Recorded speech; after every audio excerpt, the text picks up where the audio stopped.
on my computer. Okay. Alright. I already looked at this first problem here. Well, I was just looking at it, and it's going to be a bit of a bear. Mainly because, while it does ask simple questions on that A, B, and C, I do know from looking at it, before I even do that, I need to figure out what the actual mechanism is. Now, I kind of got an idea of how to start this because I was looking at the step 2, because I was looking at the ring and I was trying to figure out first where the nitrogen came from. I'm almost positive it comes from the nitrogen there is the nitrogen from the aniline, and these 3 carbons are these 3 carbons. Because I was going to start my reaction as something like so. And I'm going to rotate this aniline. So the NH2 is down here. And then I was going to redraw this conjugated structure.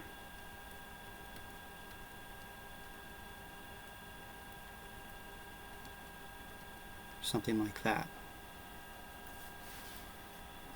Now, biggest reason I wanted to draw it like this is I know that this can be quite nucleophilic, and I was just going to let the first step be a nucleophilic substitution.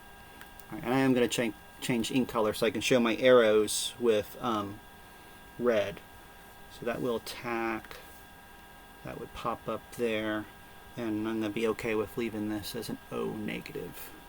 So I think after that step, let me change the ink now.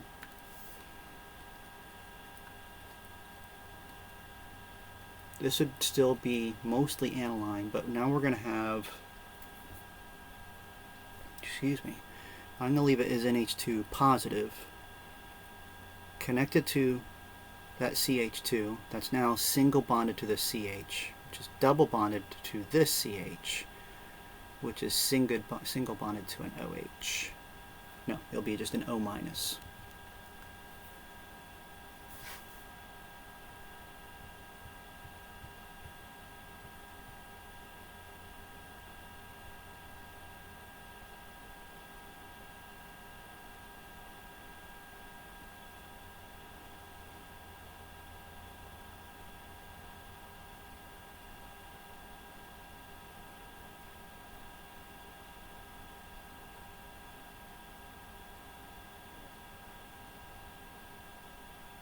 Okay, we'll do something like this.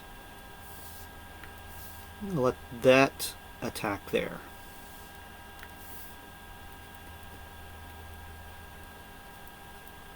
Try to make this look a little bit prettier too this time. It's still going to be positive. CH2, but I'm going to make this a CH2 now.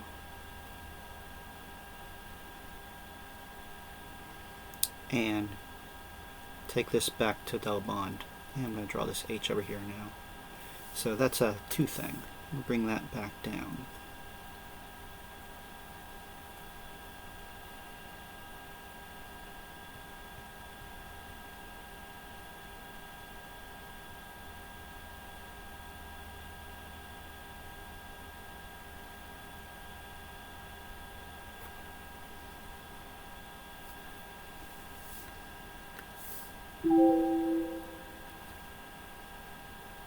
Yeah, that'll take care of that negative.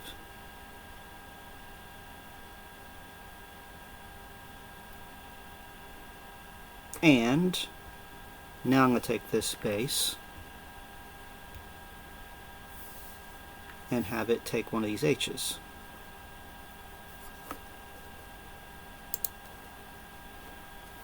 And that should give us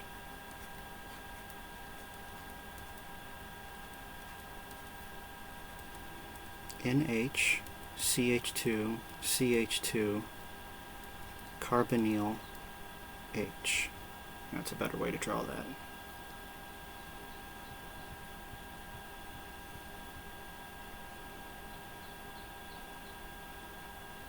Okay, now I am going to have this come up and attack.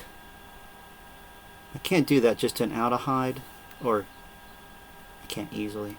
So I'm going to let another acid come in here and protonate that first.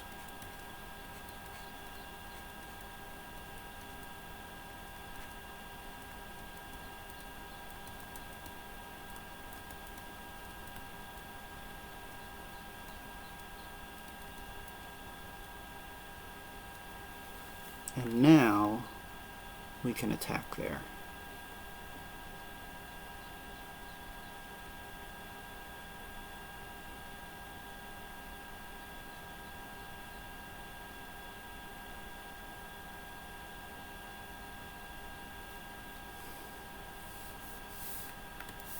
Let's see.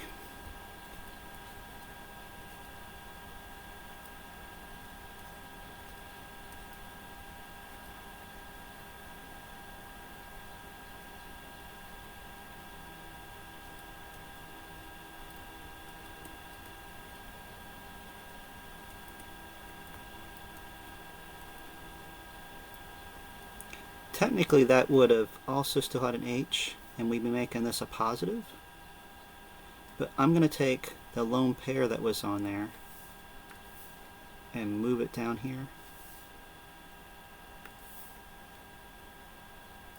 and make the nitrogen positive. And I'm going to leave that H visible there.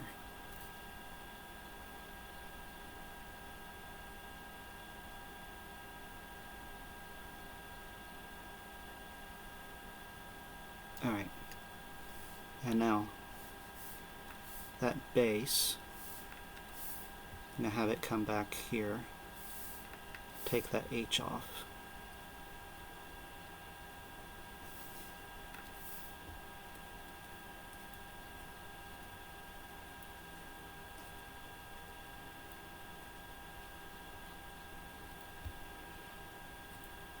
We'll go back to double bond. This will lose that positive because we'll move the electrons back onto it. And this is just going to be an OH up there.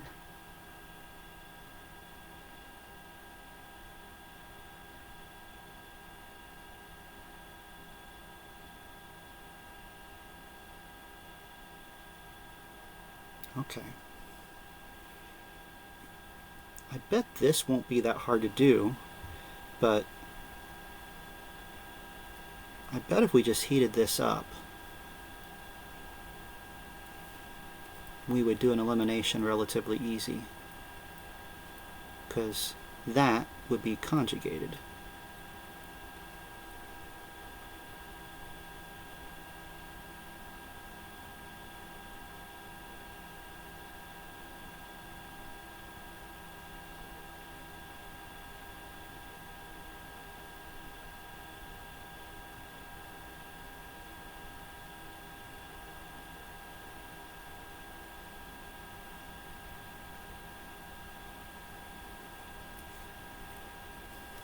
Now, I think this is where the nitrobenzene steps in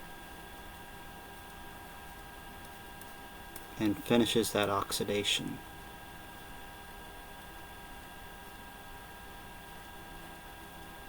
I think that just going to rip off that H and one of these H's.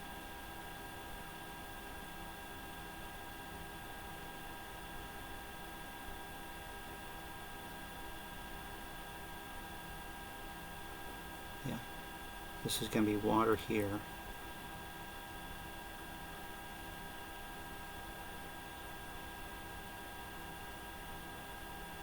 Yeah, that's got to be how this goes. Okay, so we have a general idea of our mechanism. And our problem now wants to know if we, what was the first one? We started with para-ethyl aniline. Well, that would actually put an ethyl up here. So A, since that was the aniline, we put para, we'd have the C2H5 up here. It'd have to be.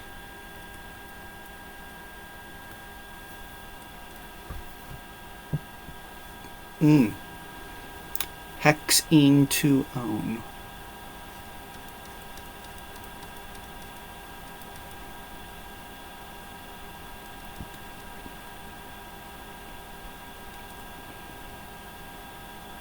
Okay, so that's not so bad. That's this thing with 2 carbons here. and 1 carbon here. So that's going to put 1 carbon off that, because that's the location that was a carbonyl, and 2 carbons here. So B, that ring will look exactly the same. This ring kind of will look the same, but we're going to have a single methyl here and an ethyl here.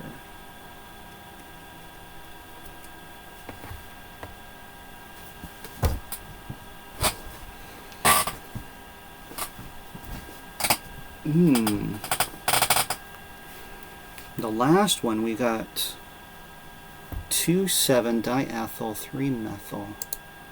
Bring this up and draw that thing out.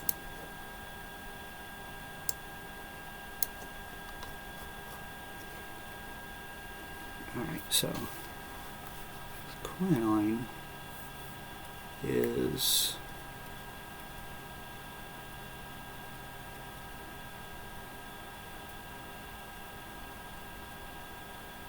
that 2,7-diethyl 2, 3, 4, 5, 6, 7.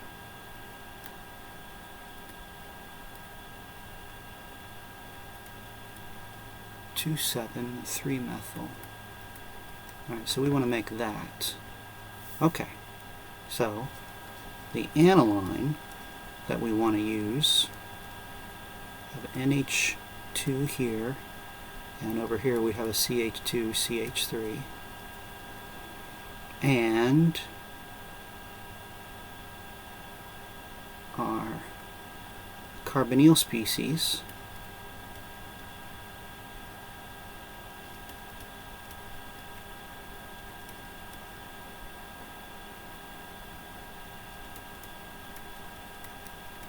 would have to be that.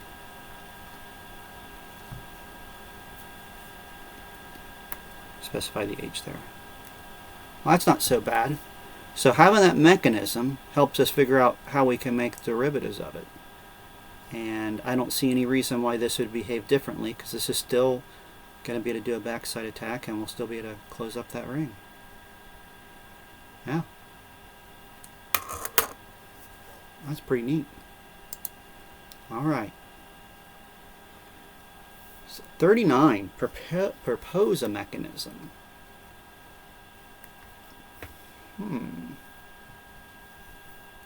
Well, looking at what we have there, I would say that this backbone is like a 1, 2, 3, 4, 5, 6. 1, 2, 3, 4, 5, 6. So it's almost like an anhydride, and we're opening it up. Okay. Let's start with that concept. Do I have enough? How much paper I got here? Yeah, that should be enough.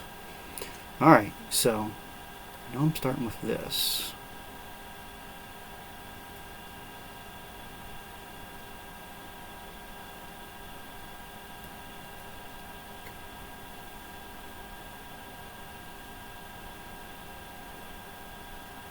I'd kind of like to protonate that oxygen, but if I throw H3O in there, or an acid, it's not going to do anything to that. It's going to add to these double bonds first. So that's what I'm going to show. HB, and I'm just going to show that attack.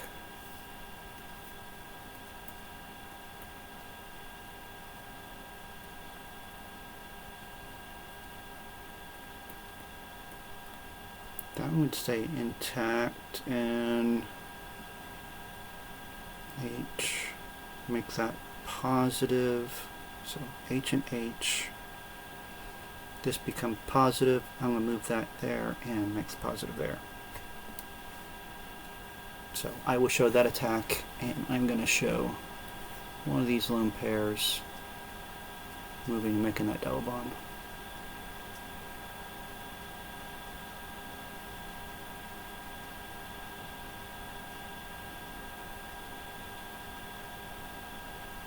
Yeah.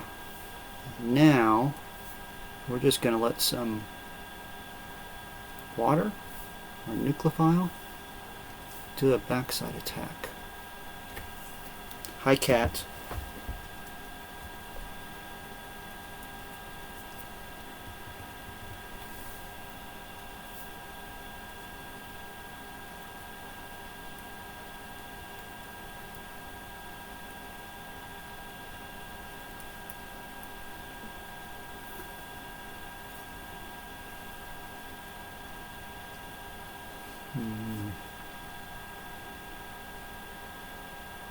Yeah. And I just left off, these were hydrogens, I just ignored them over here because it's now a CH2. Now this is still double bond on that side though. And we're back to having two pair. Actually, I'm going to draw that differently because technically that pair is no longer inside the ring because this ring is no longer electrophilic or no longer aromatic. Alright, and now my base is going to come back in there and deprotonate that location.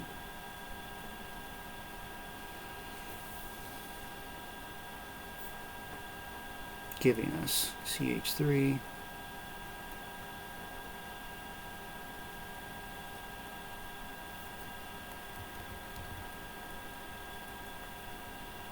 CH3, OH.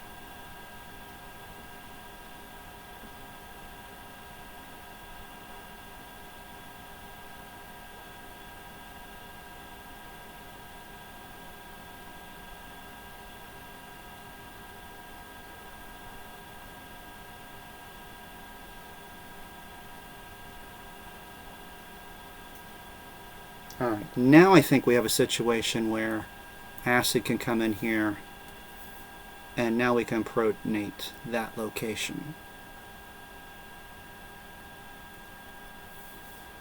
That would give us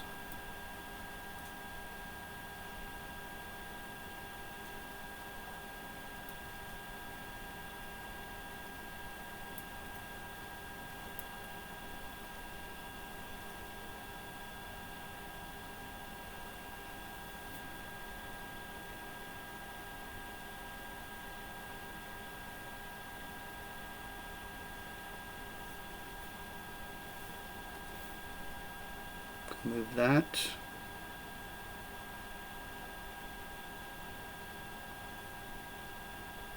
Not between those two, just back onto there. And take a pair of these electrons and move back here. That'll give us a CH3 OH OH positive CH3, and that bond is now broke.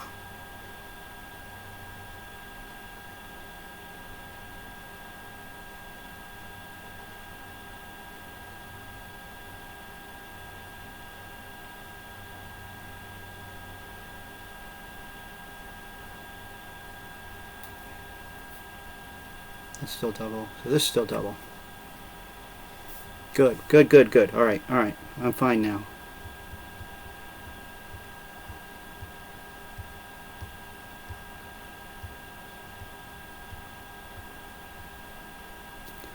Our base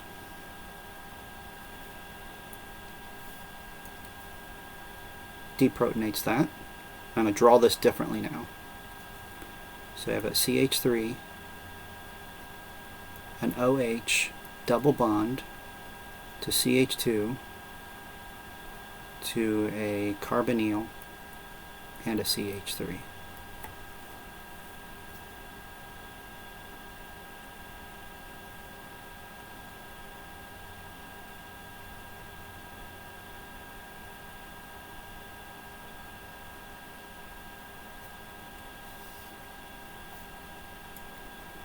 HB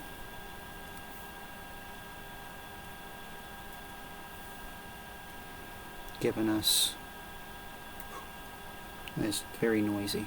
I'm going to bring this up. So CH3 to this location that was this double bond, it's now going to be a double bond to an OH that's going to be positive, because we're going to protonate that location, which is connected to this location, which is connected to our carbonyl and CH3.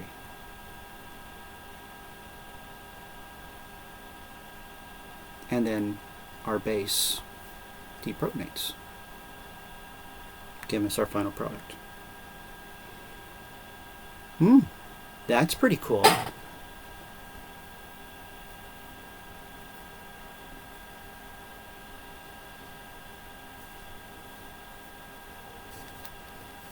Alright.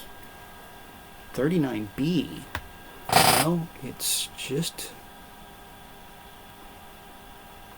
an electrophilic aromatic substitution and then an elimination. Okay, so nucleophilic substitution after an electrophilic substitution. That is going to put a bromine in the 2 position with no problem whatsoever.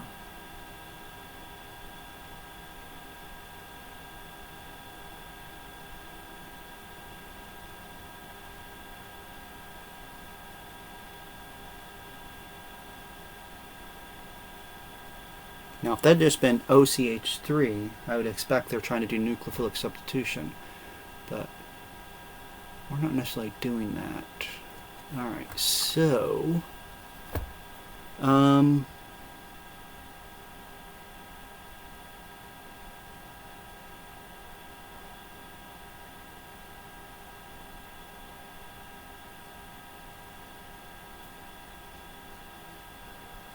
I got an idea. These are both in there together. So I don't get a full electrophilic aromatic substitution yet.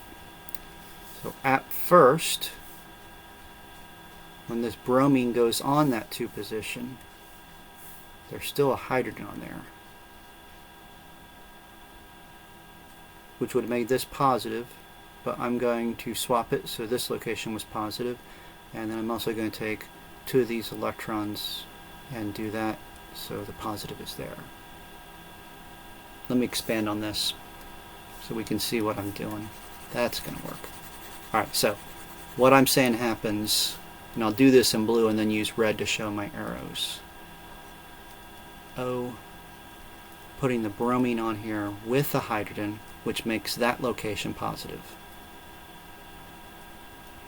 And then I'm going to move this here and those 2 electrons onto that location, giving us Br and H, double bond, positive. Good, good, good. I like this. Alright, the reason I like this is now carbonyl-ish, making this location electrophilic quite a bit. So our CH3OH can just do a backside attack.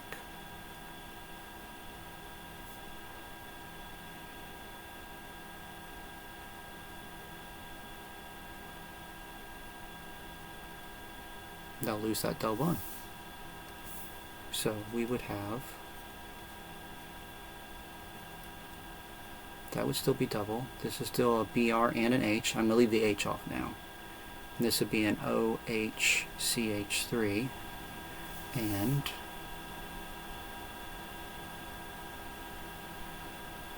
we'll just have a base come in and deprotonate that. And that'll get us halfway there. So at this point we have 5-membered ring, only double bond there. This is a bromine. This is now an OCH3.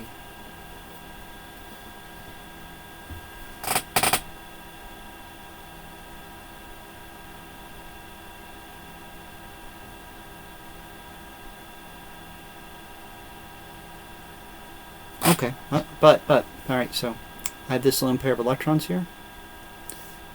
I'll just have those drop down here and then we'll kick that off.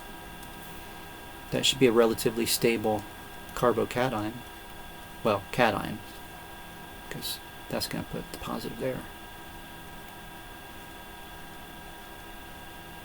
And now we can do the exact same thing with our another CH3OH and do a backside attack. And I'm doing a complete mechanism.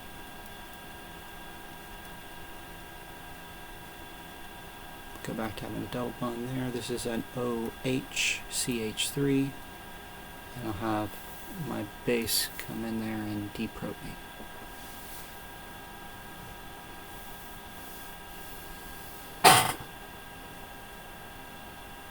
Yeah, I'd buy that.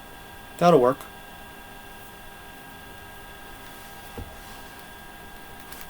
Alright then, what is number 40? So, number 40 is major reactant for the following reagents. Well, we just kind of need to draw it out when we can. So I have a oxygen heterocycle. My oxygen is an activator, so my two locations where I'd like to get the nitro are the 2 positions. This one's kind of close to that, so I'm suspecting that my major one, I think I could draw it here and have enough room, would have an NO2 group right there.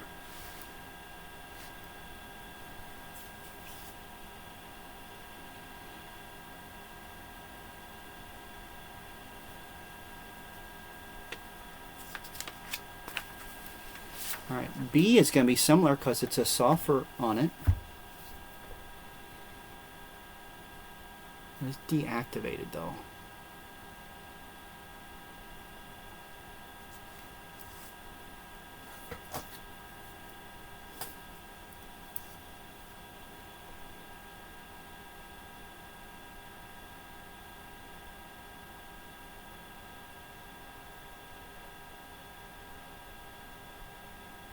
Actually, you know what? I mean, we're going to back up on the previous one.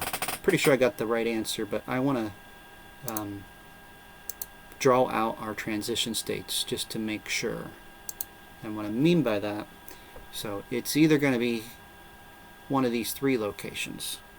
So I kind of want to draw all 3 possibilities as a transition state.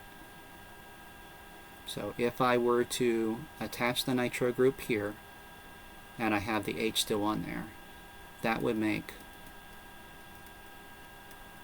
this location positive, that location positive.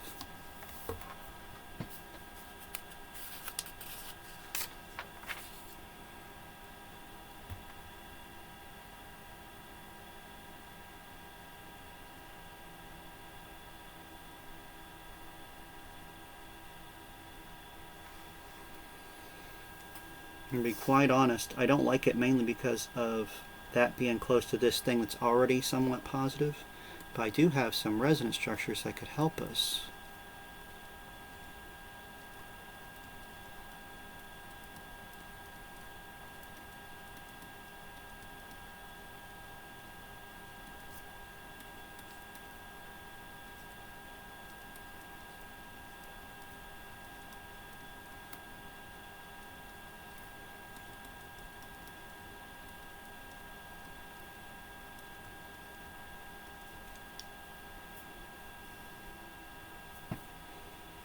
Alright, but I am going to put a U there. That one's very unstable.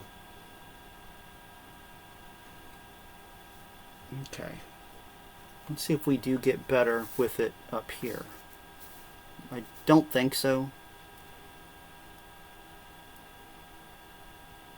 I like to think our 2 positions are going to be the best locations for it. But, being a deactivator, but if I put my H and NO2 here, that double bond goes away, makes this a cation. And that doesn't really help me, because the only thing this can do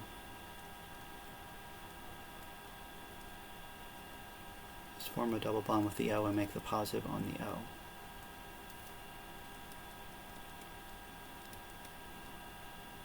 So you only get really one resonance contributor there, or two altogether. All right, now I first said I liked that location. Maybe that was a good location. H and the NO2 would make that positive. Ooh, yeah, I do like that, because we can move that there and make this location positive.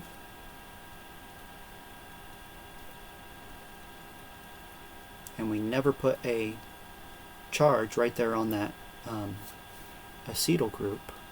And we have one more location.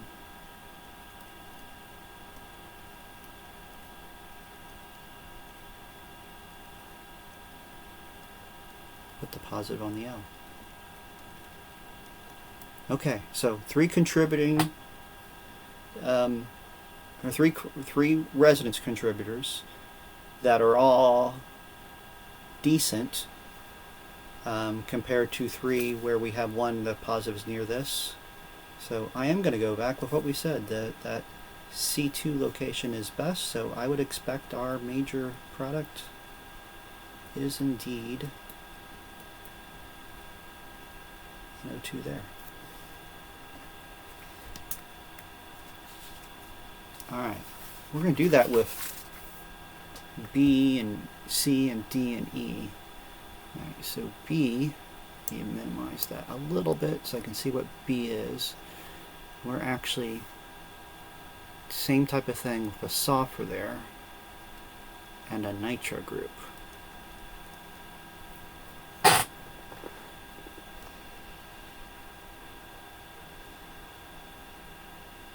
Oh, so there's three places to put the bromine, and we'll start with up here.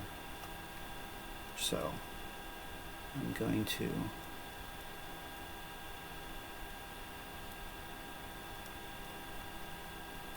BR and H and make that location positive, which is already a bad thing because that puts a positive right on a nitro group.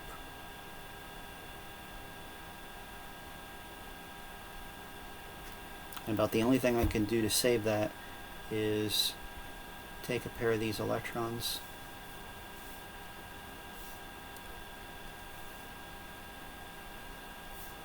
and drop them in there.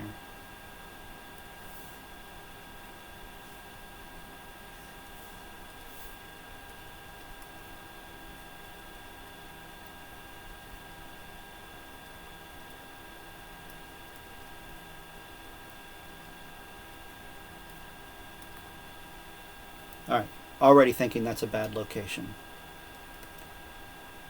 So, we'll go one up from there. Put the bromine here. That makes this location the positive.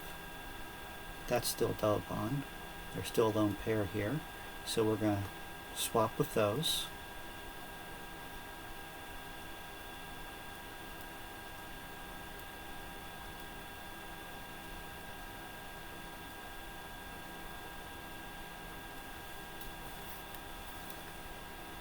And that's it. Only two contributors. Alright. Don't necessarily like that position right now, but it's better than the first one, so the 4 position is better. So let's put it in this other 2 position, which would make that location our positive. Oh, and this is going to suck because I can swap these two, and just like our top one, that'll put the positive right on top of the nitro group, which is a very bad place for it.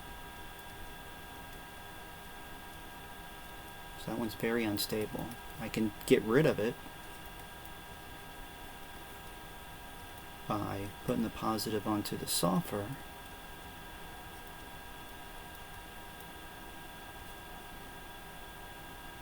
But that existing is bad, same as this one. So I'm going to say our final product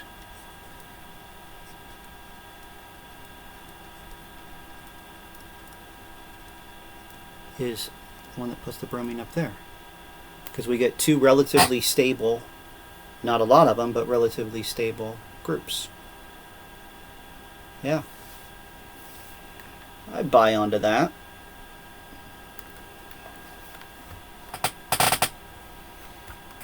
Okay.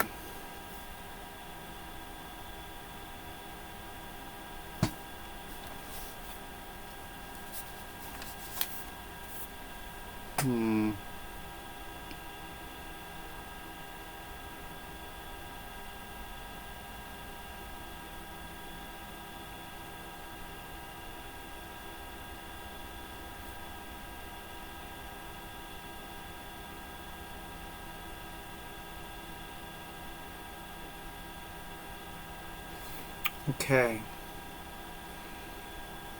Well, almost positive the only product we're getting here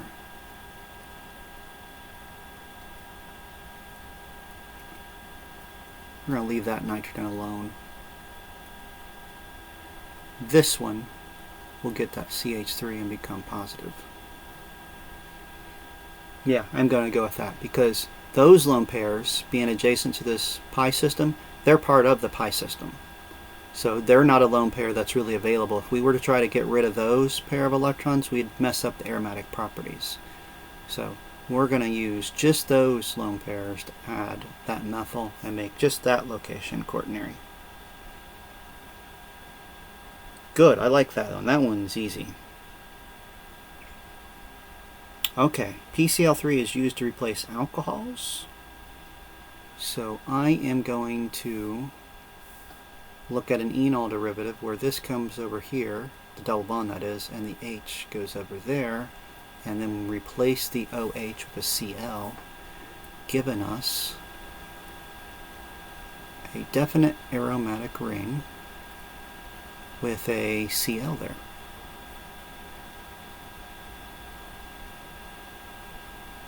Yeah.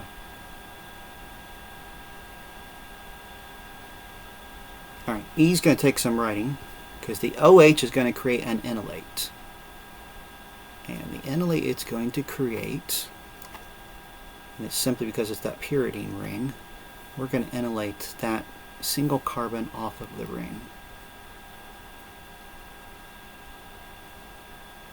Ring stays aromatic, that stays a methyl.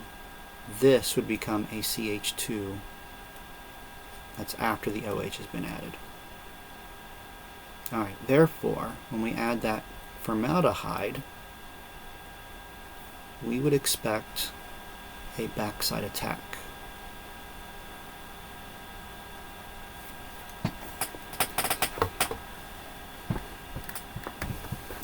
Therefore,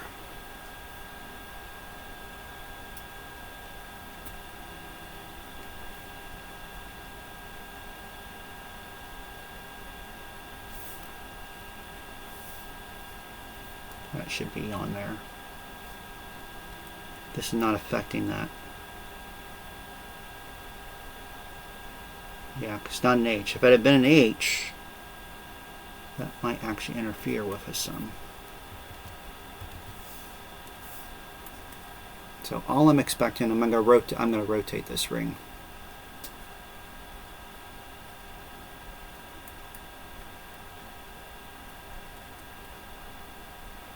CH2 is now connected to this CH2, which once we're all done is now an OH. Yeah, I'm good with that.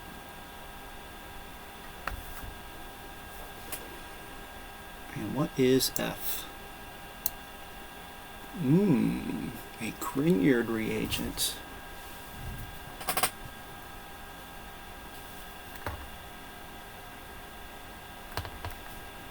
Well,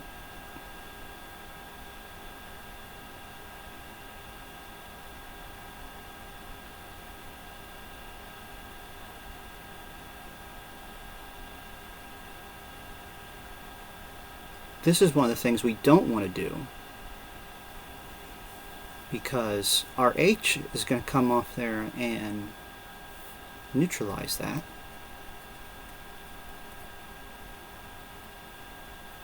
And I'm not going to do anything with this. This is just going to come off and stay negative. It can be stable enough like that. Then we're going to have some magnesium bromide floating around in there.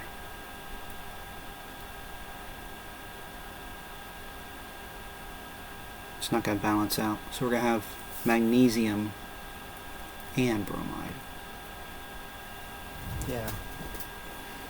Well, F is kind of a definite review. That was one of the things not to do if you're Grignard.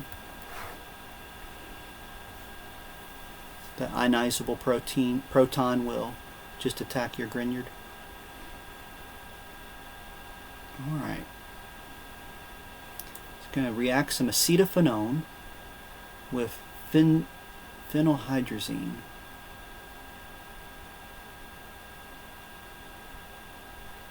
Oh, okay. Yeah, this is this Fischer indole.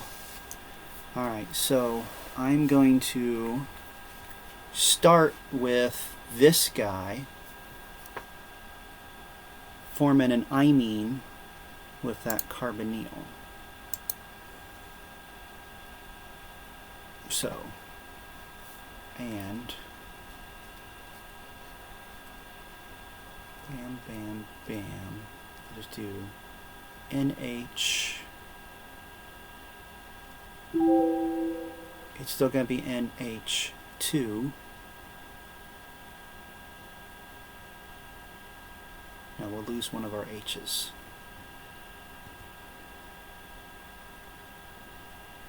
No, we're going to lose both the H's.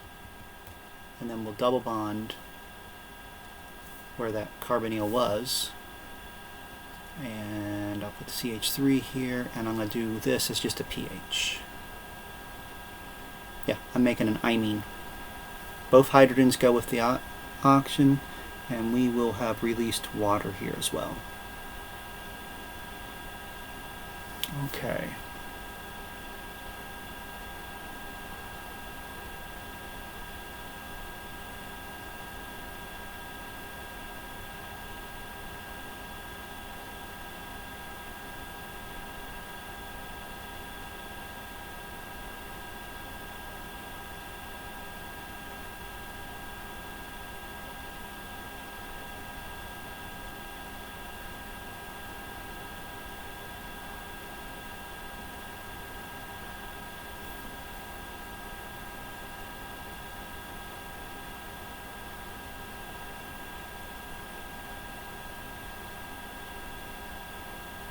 Okay, I'm going to redraw this structure.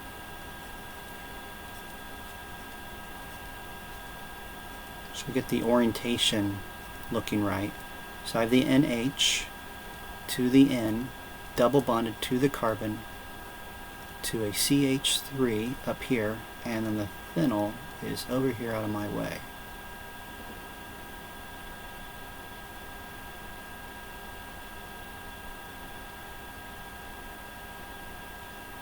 And now, get a weird concerted reaction.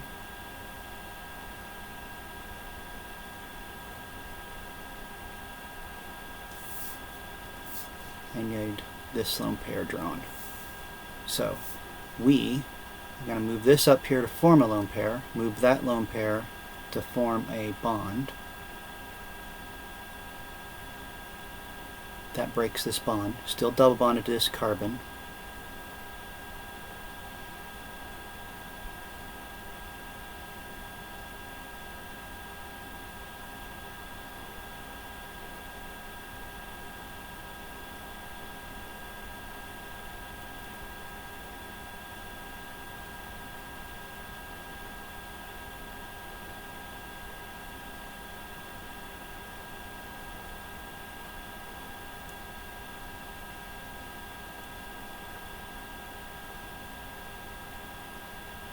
We're going to have that attack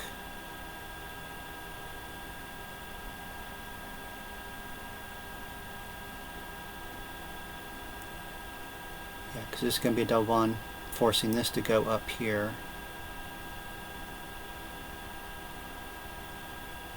And what am I going to do with that other H?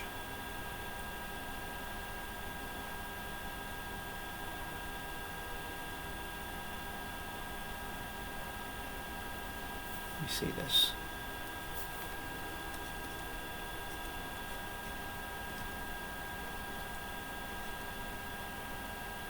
Bam, bam. This will be a double bond to an NH. This will be a CH and an H. Because there's still an H on there. But it's like a CH3.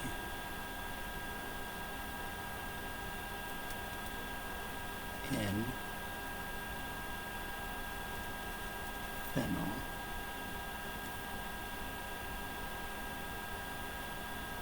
That doesn't have an H.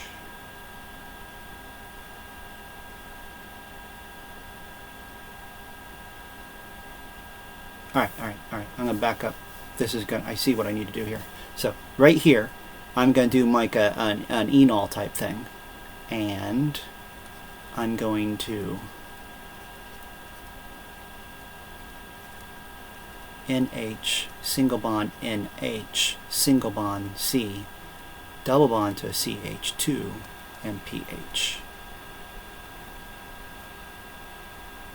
And now I need to get rid of my red, because that's how this is going to get attacked. This is a single bond, so they get rid of these pairs. This has an H on it. This is double bonded to a CH2.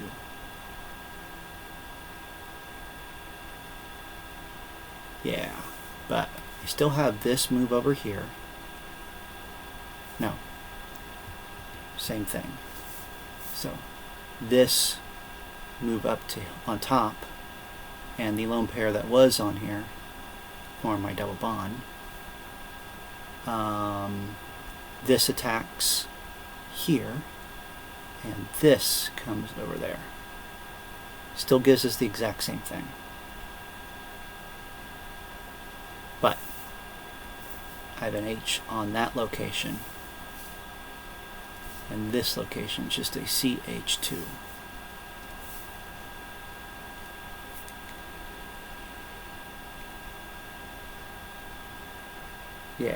Yeah. And now I have something basic. Deprotonate that location. Alright, so at this point, I would have, oops, don't want red ink. That's a benzene, double bonded, it's not benzene, double bonded to an NH2. Wait. When I deprotonate this location, I gotta write out some arrows here. So I deprotonate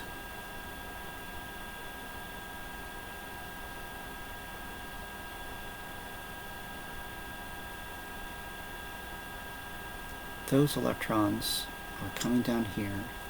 These are moving back up.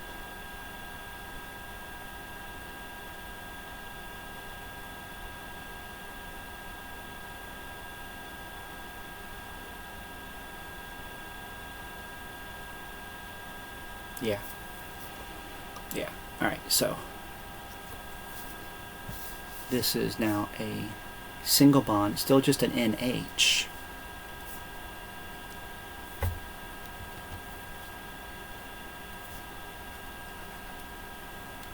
That looks like a double bond. NH with a lone pair.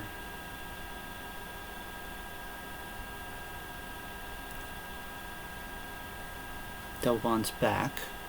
This is a single bond to a CH2, C double bond NH, and our benzene.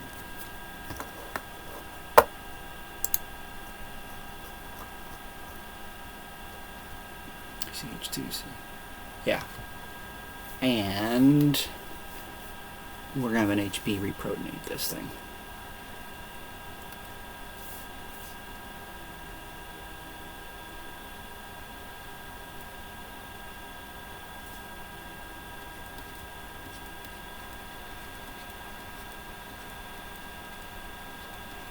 CH2,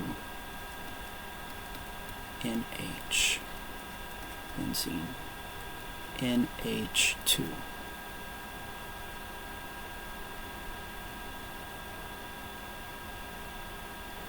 I'm going to change how this is drawn. Still going to be the exact same thing, but I'm going to have the double bond NH here and the pH here. That way I can draw this arrow where that lone pair attacks the backside.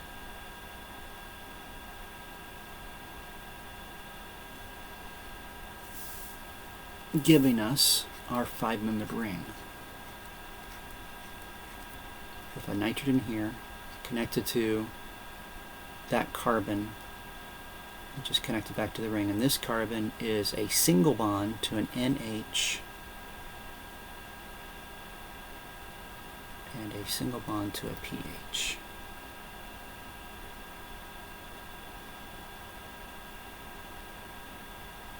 We're going to need to protonate this first.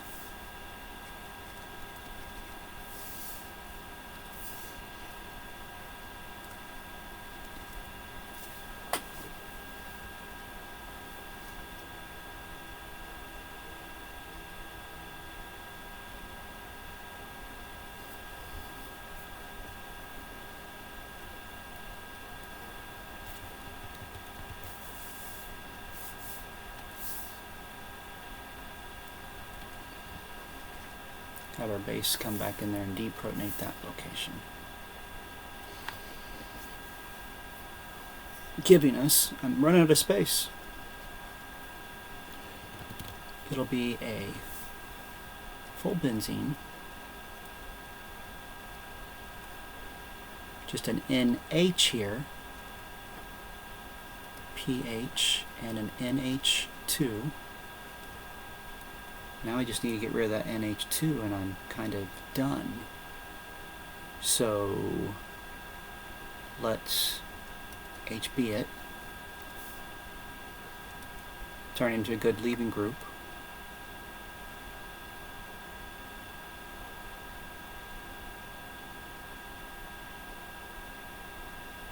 Yeah, that'll work.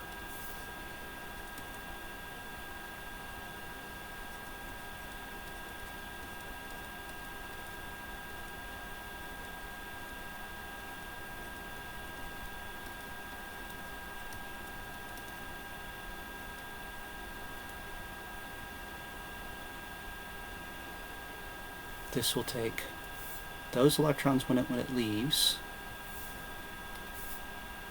This lone pair can form a bond there, and we will keep the positive on the ring.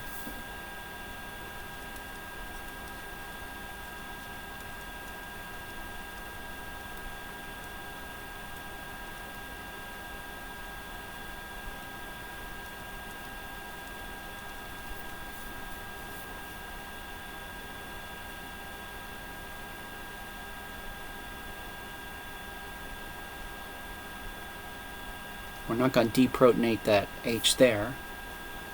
Our base will deprotonate one of those H's, which causes those electrons to go here and these to come back onto the nitrogen. And that should give us our final product.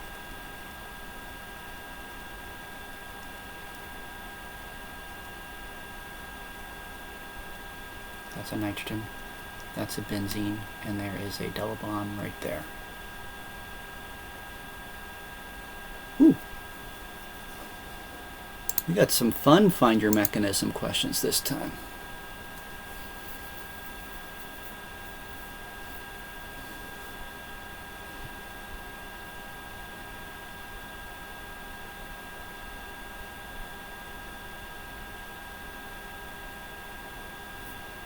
Alright, well, that actually helps us for 42, because we're just seeing how we're going to modify our starting ingredients.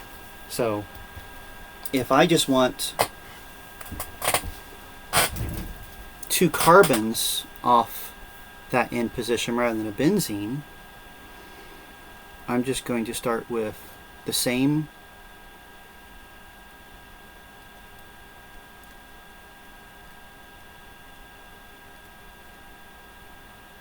phenylhydrazine, I'm going to change this. So I will have carbonyl CH3, but over here I'll just have a CH2CH3, because that's the group that ends up coming off there. Here I want it up above, so I kind of want to hide it in there. So it's the same hydrazine, but now we'd have carbonyl hydrogen, then carbon, carbon, carbon.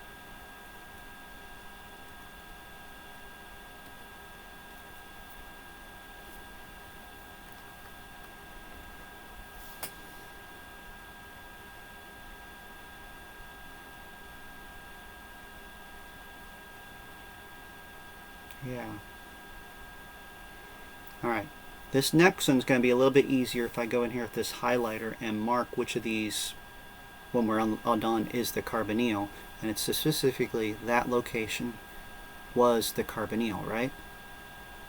So that is our carbonyl, but we want this to be a ring. So our carbonyl and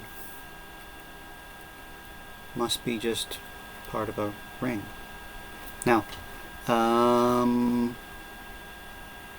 yeah, don't need anything special other than that. That's what's going to get attacked by the hydrazine and make the imine to start the process.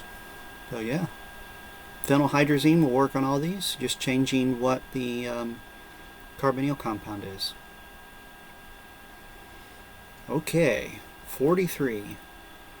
Organic chemists work with tetraphenylphosphorus, okay, rather than, because tetraphenyls are much more resistant to oxidation in air. Makes sense. Propose a mechanism to make that.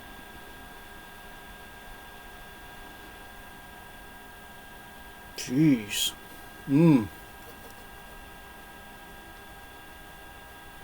Wow.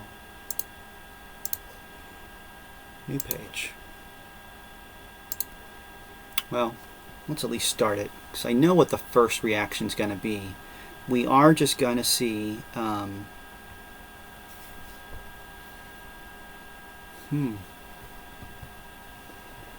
was going to say imine formation, but it would actually not. It would do an enamine if it did anything, because that's a primary nitrogen, but I can't make an imine out of that. At least it won't be stable, because I'd lose my aromatic properties.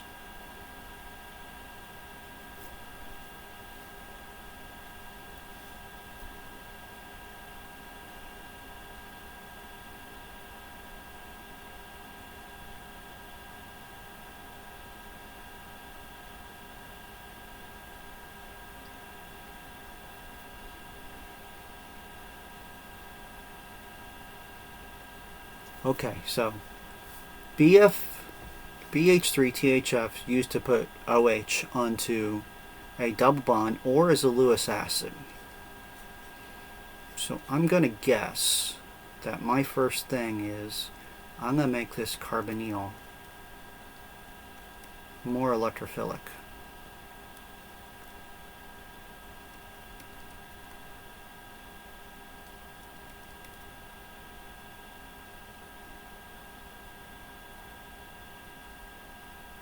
That way,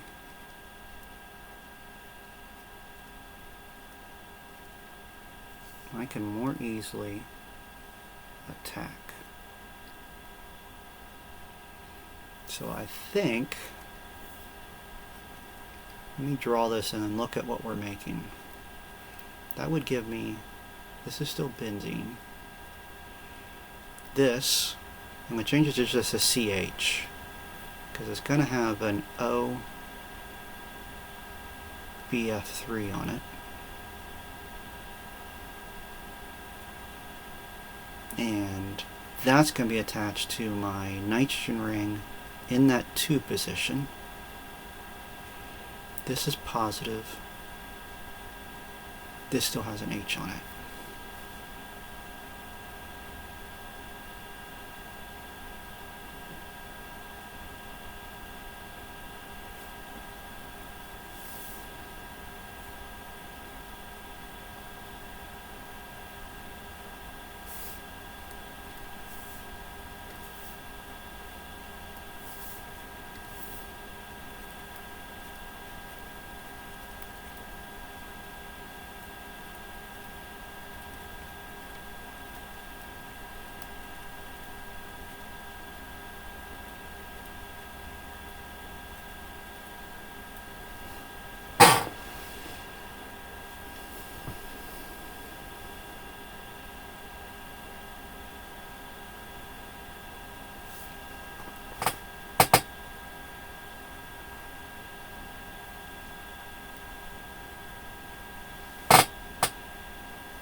Alright. I just made an acid.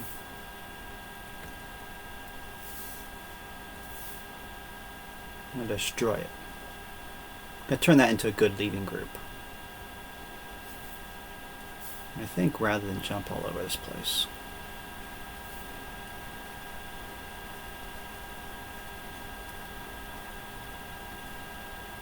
CH.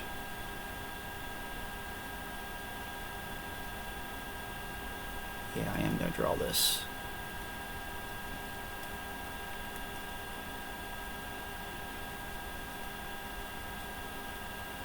Because I'm going to have this leave.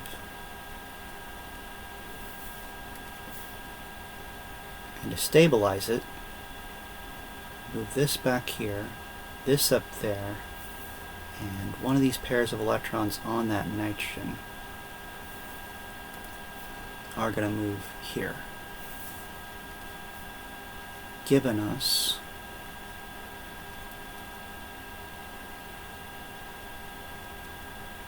CH double bonded to this nitrogen containing ring. Double bond with a positive on the nitrogen. Yeah, I like that because now this ring has this alpha-like position, and I'm just going to have another one of these electrophilic nitrogens get attacked there, or attack.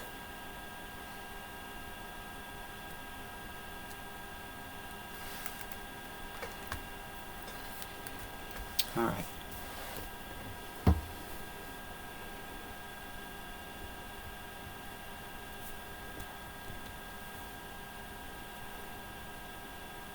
That's going to have, there's still going to be a benzene.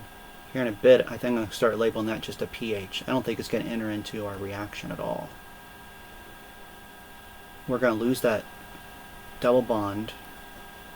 This is going to be attached to the new 5-membered ring. It may even look like an N. Also have an H on it, so that's positive.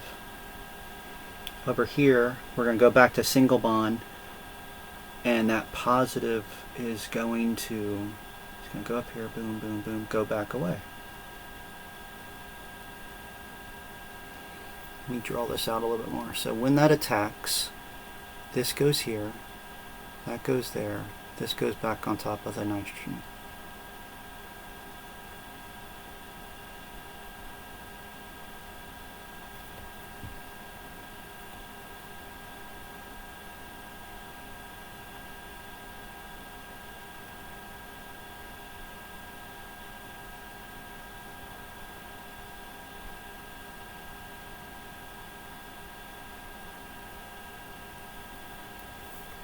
Backing up here. I just want to make sure I got my charges like alike. So that's a H. This is still an H. This is still an H on here, but it's now positive. This is back to an H. Alright, I am good with that. Oh no, it's this one. And we're double, double, double. And then we're going to have a base come in here and remove that hydrogen, giving us our benzene ring. Now just a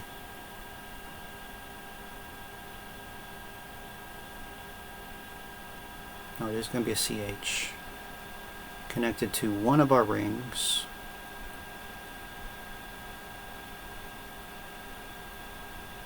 Connected to another one of these rings. Both at the 2 position.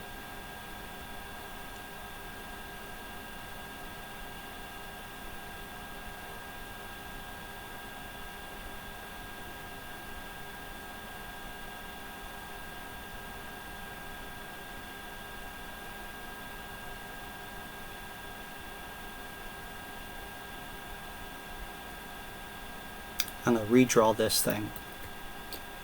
pH is coming off that CH, which is connected to the 2 position of a pyrrole, which is also connected to the 2 position of a pyrrole.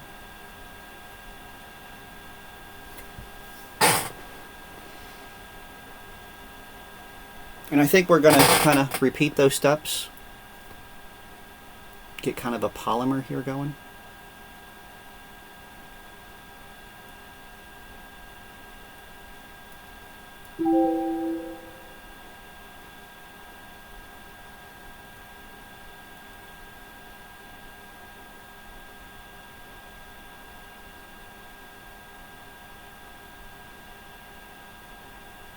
I'm going to have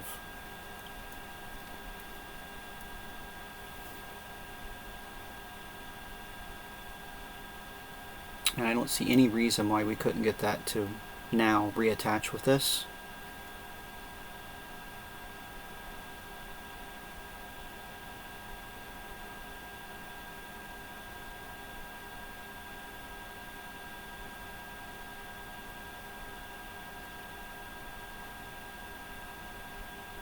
Or better yet,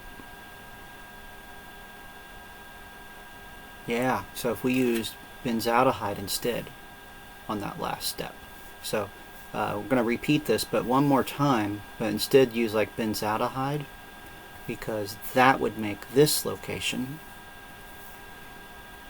just a carbonyl. And then our last step, we could have that location attack there. Yeah. Woo. And we get 4 pyrroles and 4 benzenes off of a CH3. Yeah, that would work. Yeah, that's pretty cool. Woo! Yeah, we wouldn't be drawing out all of that. That would take a long time to draw the full mechanism. So we got the ring started, and we're changing that last step. So rather than add, well, we've been adding benzaldehyde, but yeah, we'll just do the benzaldehyde and let it connect, lose the H, carbonyl. No, we won't use benzaldehyde last time, but we'll use the last time to guarantee we get just this. We would be adding